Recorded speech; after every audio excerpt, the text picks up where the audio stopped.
நிலத்தினில் உன் நிழல் விழுங்குவேன், நிழல் விழுந்த மணலையும் அடியினில் தாங்குவேன்.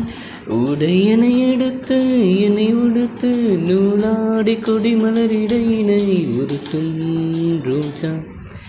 உன் பேர் மெல்ல நான் சொன்னதும் என் வீட்டு ரோஜாக்கள் பூக்கின்றன. ஒரு நாள் உன்னை காணாவிடில் எங்கே உன் அன்பென்று கேட்கின்றன. நீ வந்தால் மறுகணம் விடியும் என் வானமே. மழையில் நீ நனைகையில் எனக்கு காய்ச்சல் வரும். வெயிலில் நீ நடக்கையில் எனக்கு வேர்வை வரும். உடல்கள் தான் ரெண்டு, உணர்வுகள் ஒன்று. ரோஜா ரோஜா ரோஜா ரோஜா ரோஜா ரோஜா ரோஜா ரோஜா ரோஜா ரோஜா ரோஜா. கண்ட பின்னே உன்னிடத்தில் என்னை விட்டு